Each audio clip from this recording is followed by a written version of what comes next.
All right, everybody. So I thought it would be great to bring back some swing analysis for you guys and analyze this gentleman's golf swing over here.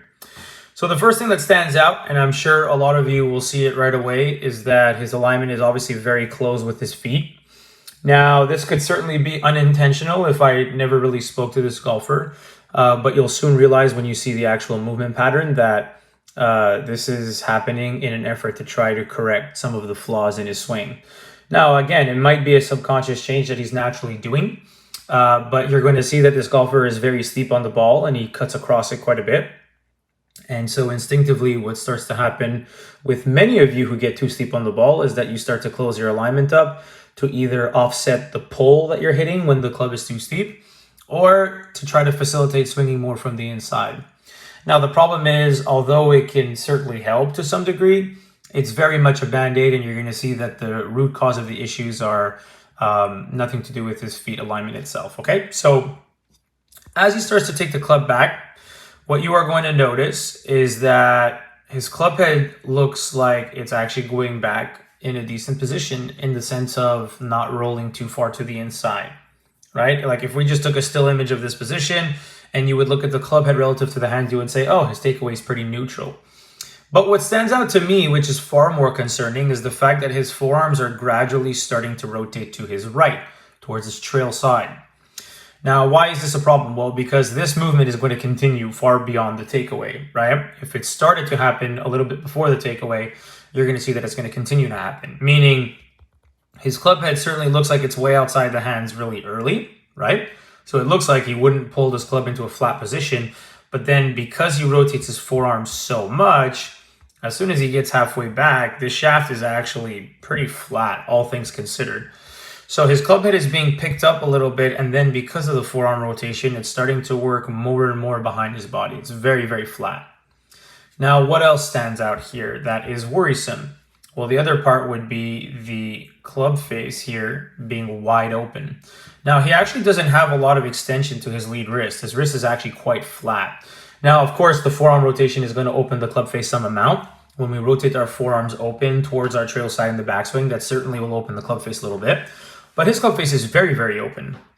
And not only is it very open here, but as we go up towards the top of the backswing, you'll see that it gets even more amplified.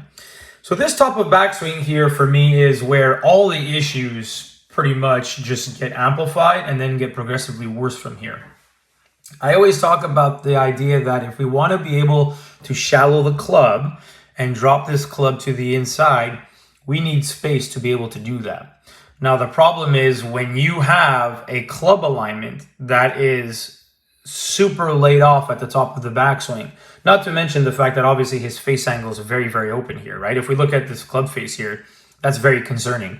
When the toe hangs down to the ground like that, his club face is obviously very open. Now, there's two main reasons why a face angle would be that dramatically open. Because like I mentioned, the forearms certainly do have some influence on it, but it's not going to make it that extreme. So what are the two elements that would make it that extreme? Well, number one would be the wrist conditions. If he had a lot of cupping to his lead wrist, meaning his glove hand was hinging up above the forearms here, that would certainly cause the club face to be open. But his wrist angles are actually quite flat, right? His wrist certainly doesn't look that crazy extended or cupped at the top of his backswing. So right off the bat, we can make a pretty strong assumption without even seeing the face-on view that his grip is very weak. So to me, right off the bat, this open club face is going to create problems because when you have a face angle that's that open, if you try swinging more from the inside, you're just going to hit these massive blocks. For him, it'll never work. So what starts to happen over time is the golfer is now forced into an environment because the club face is open to try to square it up.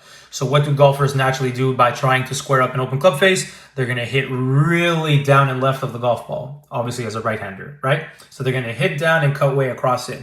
They're doing this for two reasons. And you're going to see this happen with this golfer. They're doing it, number one, to try to square the face. And then number two, to try to take some loft off the ball because the club face being open adds a lot of loft. That's their natural instinct to try to create a little bit more compression and to prevent this massive weak slice. The second element that is very concerning here, beyond the open club face, which again is because his grip is too weak, which I would strengthen, is the fact of his club alignment. And again, I mentioned this a little earlier, right? So to follow up on that, When the alignment of the club is so laid off at the top, and for this particular golfer, a lot of it has to do with how much his forearms are rotating towards his trail side, right? The club has no space to actually shallow out. So he doesn't have any room here to pitch this club down into a shallow position. So what's going to happen? Well, he rotated his forearms to his right in the backswing, which is why he got so flat and so laid off.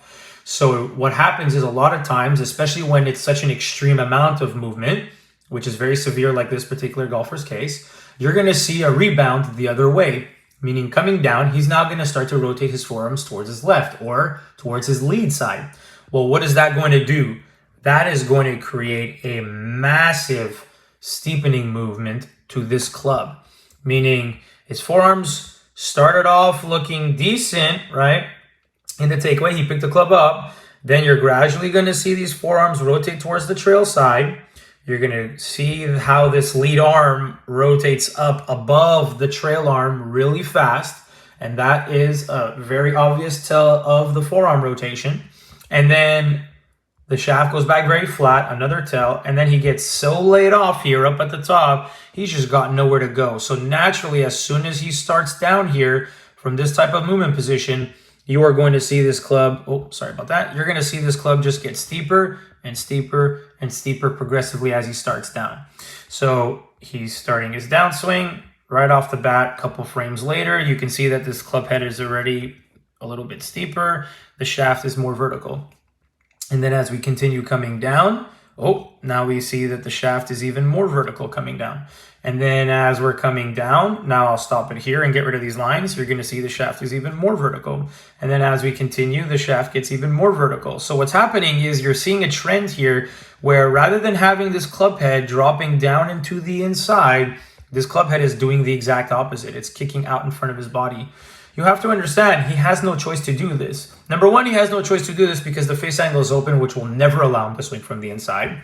Number two, he has no choice to do this because his forearms rotated so far in one direction in the backswing, which got him very laid off, that the only possible option now for his forearms is to whip in front of him.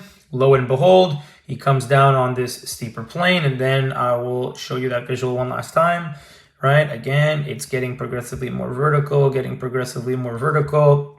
and then the club head, believe it or not, ends up outside his hands coming down, and he ends up just trying to square this wide open club face, swinging really down and left on this golf ball. A lot of early extension and early releasing to try to offset that problem, but his damage was done far earlier than anything he's doing through impact.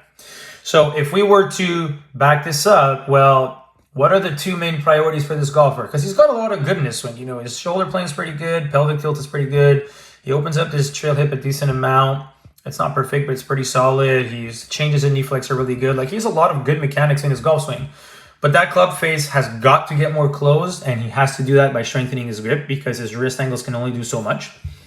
And he's got to get this club more down the plane line so that he actually has room to be able to then eventually pitch it back in transition.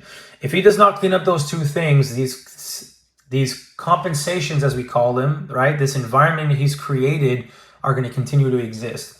So I just wanted to give you guys a little bit of insight here regarding this player. I'll go through a bunch of different scenarios in future ones. I'll try to do this at least once a week because I find this can be very beneficial for people. But yeah, two very obvious problems here for this player that if you clean them up, his body would be able to move a lot better through the golf ball.